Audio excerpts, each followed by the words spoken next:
Hey, Nora. Yes, Nora. What's up? I know that's not your real name, but yes, Nora. Let's go with that sounds one. good. All Sounds right, good. let's go with it. So what's up? Hey, Dr. John. Super excited and quite a bit nervous to be talking to you. So anyway, I'm a little scared of what harsh realities you might have for me. But in the same breath, I need someone to be brutally honest. So I really appreciate that you're taking my call today. You got. All right, I'll put on my. I kind of lied to the last caller a little bit, so I hedged it a little bit. I didn't lie, but I wasn't as mean as I could have been. So I will put on my brutally honest hat. All right, let's do this. All right, I appreciate it. So I married my boyfriend of about 2 years in February, and I hate to say it, I did it for immigration reasons. Okay. Don't know if you can pick up my accent. I am not from the U.S. Oh, I thought you were from Nebraska.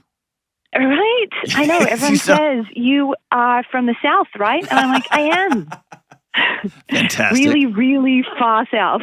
Way far south. Awesome. Really, really far south. Wait a minute. Hold on.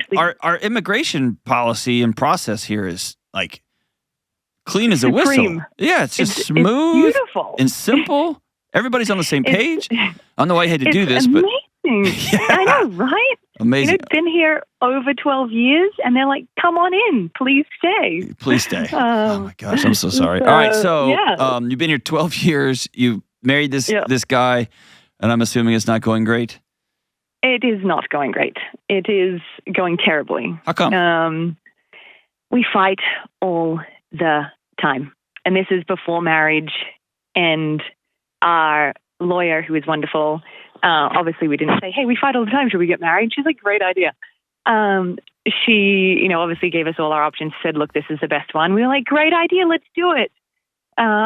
Anyway, we do. We fight all the time, every other week, probably at a minimum. And it's just toxic. It's so unhealthy. And I don't know what to do, because if we divorce, I'm done. Everything I've built, my friends, my business, everything, I'm done. I go home with my tail between my legs, and I have to start again. And it's not even a tail between my legs. This is now my home. Everyone's like, do you miss home? And I'm like, yeah, sure, I do. But like, I've built my whole life here. Yeah. I graduated college and came here. And, it's not even that. I love him too. Yeah. So why do y'all, it's going to sound like a strange question, and I'm choosing my words carefully. Why do y'all choose fighting? I don't know. We don't communicate. That is something we both know we don't do. But hold on. Why do you choose to not communicate? We've discovered that we are afraid of each other. So we both have a lot of past trauma. And something I've learned from listening to your show is the GPS pins. Mm-hmm. And we definitely do that to each other. He has a pin on me from past trauma, and I have a pin on him. I'm like, you're going to do what all these people in my past have done to me. And he's like, you're going to do all the things that these people in my past have done to me, rather than going, hey, maybe I should trust you, and maybe you're not going to do that. But we don't give each other the opportunity. Okay, but you hear that, though. All of these things. Your nervous system is not a choice. It's working behind the scenes day and night to save your life. Mm-hmm. But everything after that, y'all are choosing. Mm-hmm. What are you scared of? Me personally, I'm scared of being abandoned. That's my past. And so you're going to fight and scratch and claw until he abandons you, and you go, "Yep, told you, I knew it." Why? Yeah. Why would you do that? I know I'm making it sound so simple, and I know it's not, but like, just come up 30,000 feet above this with me. Mm-hmm. Like, why are you choosing this?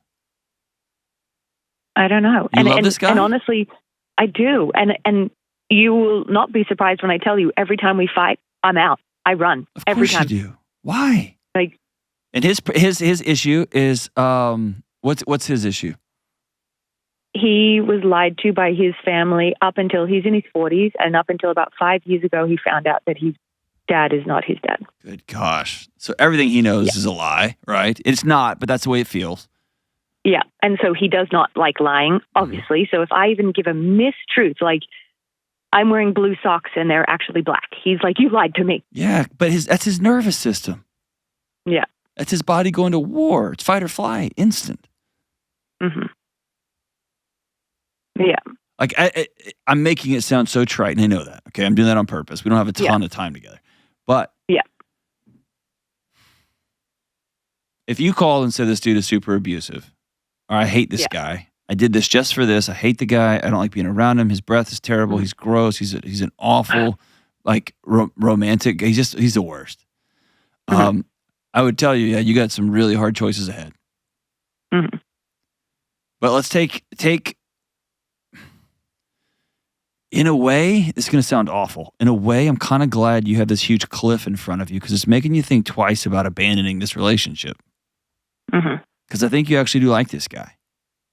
I do. I love him to death. Does he? No, that's just what people say, like about their puppies. Yeah. I love it to death.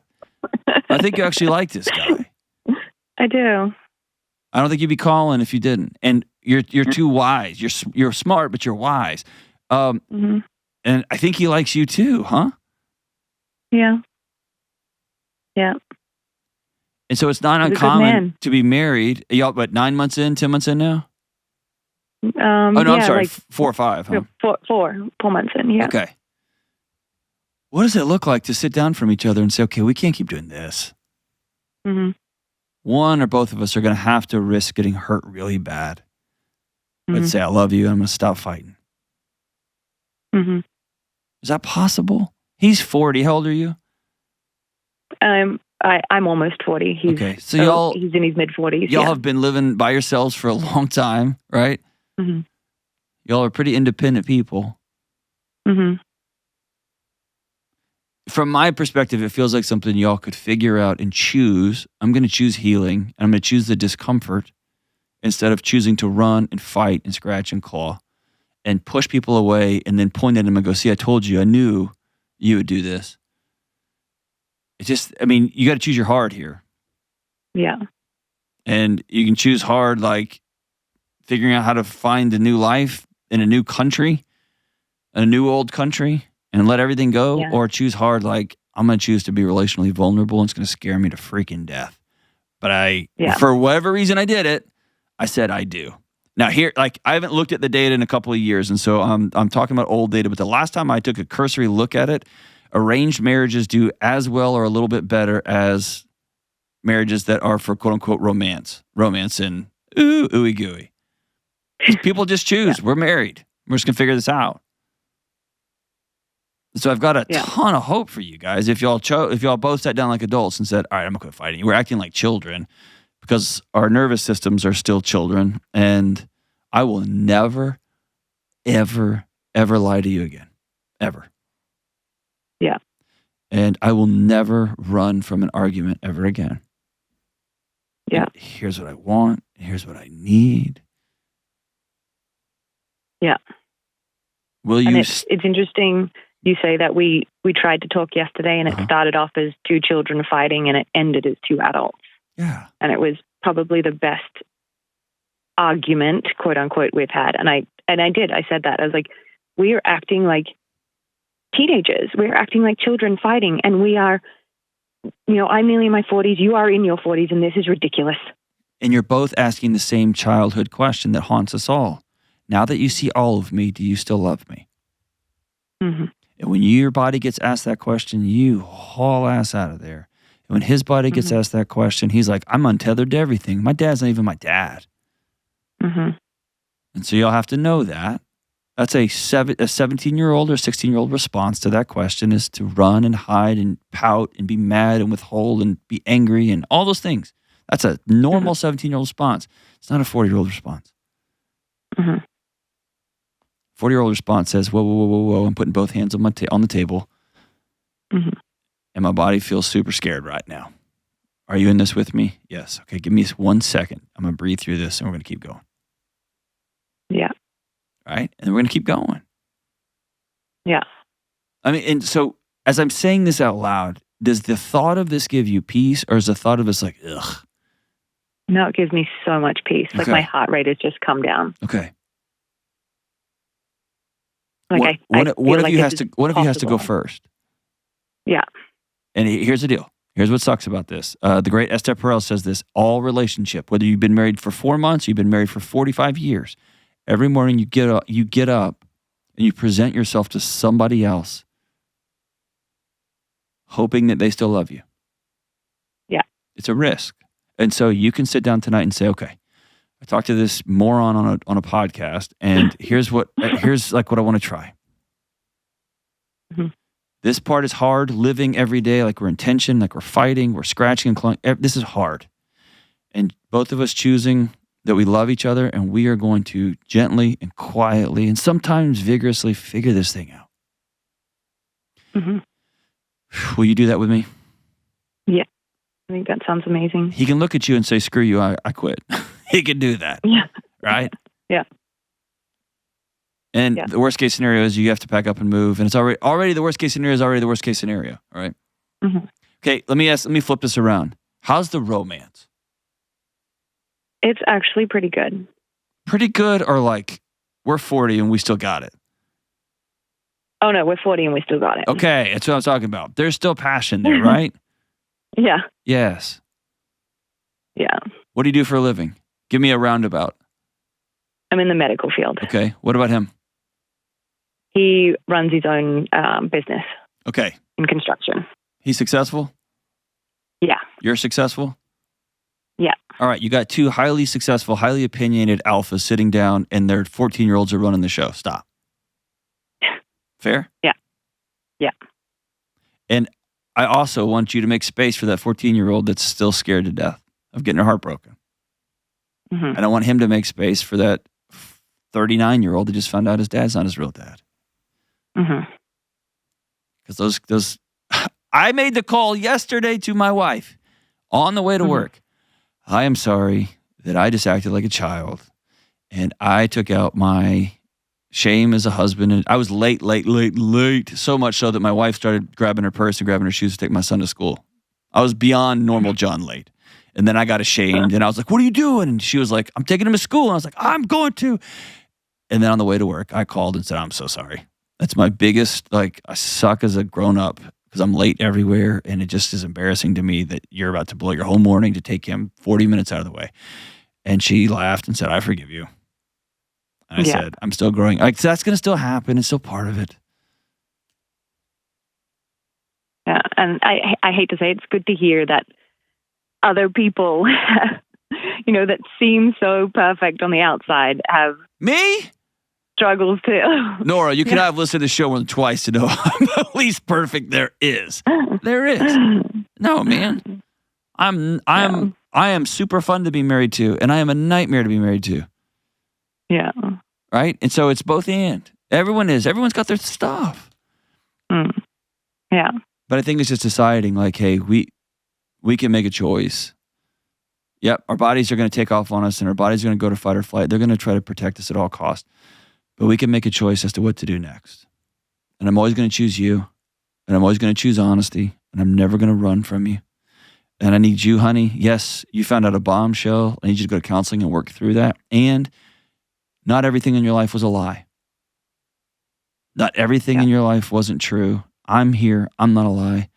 And yeah, we're a little bit shady about why we got married, but we're going to make the sucker run. Yeah. Is that fair? Yeah. And he does. He goes to therapy, but he did tell me a while ago that he isn't always honest with her. And I don't know what that means. That's so dumb. Tell him to stop wasting his money. Tell him just to mail the money to me, and I'll buy some cool hunting gear with it. I'll make it way better use. I said that to him. I was like, why are you wasting money? Oh, she only costs $15 because of his insurance. I was like, oh my God, I can't win this argument. Like, oh, jeez. Whatever. But, and a long time ago, probably a year now, we had an argument about him saying that he wasn't mad at his mother, his parents, about the whole lie. And finally one day, this is the year ago, he broke down and he did admit that he was very angry. And I was like, finally. Okay, hold on. What did you win?